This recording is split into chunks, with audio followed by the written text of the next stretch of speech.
Salam damai dalam kasih Tuhan Yesus Kristus. Saudara yang dikasihi Tuhan, anak-anakku juga, kita bertemu lagi dalam mantra kita hari ini.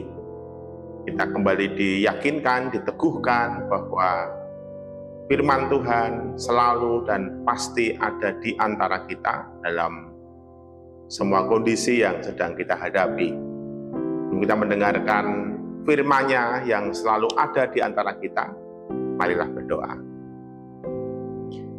Ya Tuhan, firman-Mu sungguh kami perlukan agar kami memiliki kekuatan bagi jiwa kami dan arah hidup kami senantiasa selaras dengan kehendak-Mu. Kami bersyukur melalui mantra kita, sebuah tayangan yang dilayankan oleh Komisi Multimedia GCC Lokaton sama-sama dengan seluruh majelis gereja dan seluruh jemaat. Sabda-Mu akan kembali kami dengarkan. Kami bersyukur Allah memberikan kami firman, agar firman itu selalu ada di antara kami, meneguhkan kami, membuahkan kebaikan-kebaikan dan terang hidup bagi kami semua. Hamba-Mu yang terbatas, Tuhan tolong agar firman Tuhan yang selalu ada di antara kami menjadikan nama Tuhan dipermuliakan. Ampuni jika dalam hidup kami masih banyak pelanggaran-pelanggaran. Di dalam nama Tuhan Yesus Kristus kami berdoa. Amin. Firman Tuhan saya bacakan dari 1 Raja-Raja pasal yang ke-19, saudara, ayat yang keempat dalam Alkitab terjemahan baru edisi 2 Lembaga Alkitab Indonesia, dalam judul perikop Elia ke Gunung Horeb, ayat yang keempat demikian. Tetapi ia sendiri pergi ke padang gurun sejauh 1 hari perjalanan. Ia tiba dan duduk di bawah sebuah pohon arar. Ia memohon supaya ia mati, katanya. Cukuplah sudah. Sekarang ya Tuhan, ambillah nyawaku, sebab aku ini tidak lebih baik daripada nenek moyangku.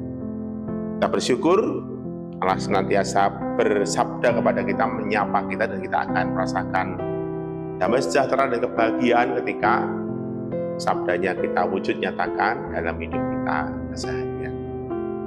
Mantra kita hari ini mengingatkan kita betapa Nabi Elia merasakan kesendirian. Ia merasa gagal. Ia mengalami keletihan yang amat sangat. Ia kecewa. Ia lelah. Dalam bacaan sebelumnya kita bisa melihat bagaimana Elia memang terancam. Dia diancam oleh Isabel yang akan membunuhnya. Dalam perasaan yang terancam dan terlebih lagi suasana padang gurun yang begitu sepi, hanya debu-debu yang ia lewati, lengkaplah sudah suasana sepi di hidup Elia. Sepi di batinnya, sepi di pikirannya, sepi di kehidupannya. Dan ia memilih, Tuhan ambil nyawaku saja. Ia putus harap dan ia ingin mati saja. Dalam kekeringan padang gurun, ia merasa perjuangannya sia-sia. Di padang gurun yang begitu sepi menyelimutinya, sehingga ia sungguh merasakan suasana sepi itu membuat dia semakin merasakan sendiri. Tetapi kita bersyukur bahwa ketika Elia merasakan kesepian, kesunyian, justru disitulah ada ruang perjumpaan dengan Tuhan. Jadi di suasana sunyi, sepi hati dan pikiran, disitulah justru ada ruang berjumpa dengan Tuhan. Dan ketika ia berbaring dan tidur di bawah pohon arar, ada seorang malaikat yang adalah utusan Tuhan berkata, bangunlah, makanlah. Tampaklah di dekat kepalanya ada roti bakar dan kendi berisi air. Ia makan dan minum, lalu berbaring lagi. Tapi malaikat Tuhan datang untuk kedua kalinya dan menyentuh dia serta berkata, bangunlah, makanlah, sebab perjalanan itu nanti terlalu jauh bagimu. Ia pun bangun lalu makan dan minum. Karena makanan itu ia kuat berjalan selama 40 hari 40 malam sampai ke Horeb, gunung Allah. Kita bisa melihat betapa Allah memelihara Elia, menyentuhnya, menyapanya melalui malaikat utusan Tuhan, dan disediakan makanan dan minuman. Lebih dari makan minum yang membuat tubuhnya sehat, Elia dipulihkan hidupnya, kekuatannya, putus harapnya dipulihkan lagi. Kesunyiannya menjadi ruang berjumpa dengan Allah. Mungkin tidak ada suara-suara manusia, tapi suara Allah yang terdengar. Dan di perikop-perikop berikutnya, saudara, kita bisa melihat bagaimana di dalam suasana kebatinan yang begitu mencekam karena ancaman dan ketakutan dalam kesepian, tetapi perjumpaan dengan Tuhan sungguh sangat dahsyat. Allah hadir di dalam suasana tenang teduh, suasana yang hening. Allah hadir dalam suasana angin yang sepoi-sepoi basah, lembut Allah menyapa, dan kelembutan Allah menguatkan daya Nabi Elia. Dan dalam kekuatan Allah itu, Nabi Elia mengalami perubahan arah hidup. Allah tidak hanya memberikan makanan bagi tubuhnya, raganya, tapi sekaligus memberikan arah baru bagi Elia.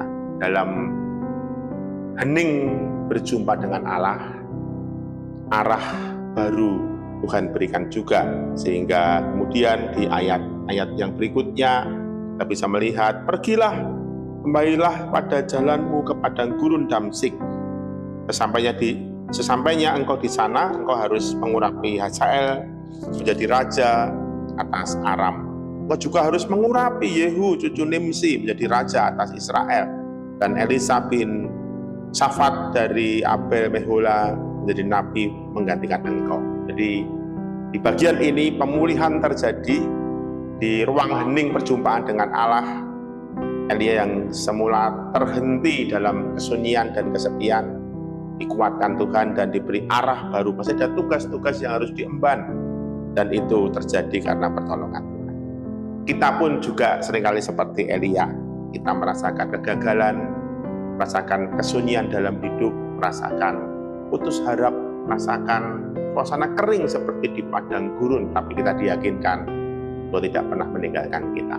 Kita pasti dipulihkan dan kita dimampukan merasakan ruang hening, ruang sepi, ruang senyap itu menjadi ruang perjumpaan dengan Allah.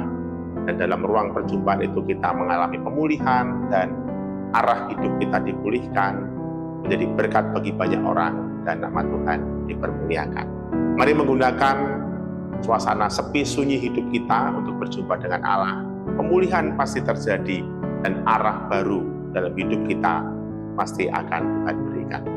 Dalam Tuhan Yesus penyelamat kita, dalam kuasa Roh Kudus, Roh-Nya yang ada dalam hidup kita, kita dimampukan justru dalam sunyi, sepi, hening, kering, kita berjumpa dengan Allah dan dipulihkan sesuai dengan kehendak. Amin. Mari berdoa. Terima kasih Tuhan, kami diingatkan bahwa kesunyian, kekeringan, putus harap tidak membuat langkah kami terhenti, karena di titik itu kami mengalami perjumpaan dengan Allah. Di titik yang terendah dalam hidup kami menjadi titik terdekat kami dengan Tuhan, dan kami dipulihkan secara utuh.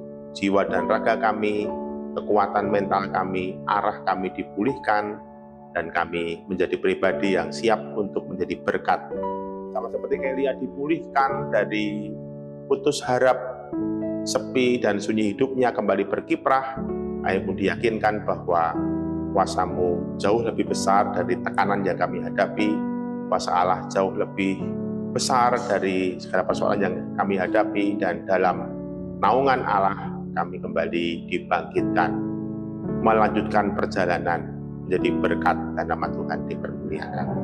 Terima kasih Bapa, kami naikkan doa sembahyang kami, syukur kami dalam Kristus, pemilik hidup kami, penebus dan penyelamat kami, sekarang sampai selama-lamanya. Amin.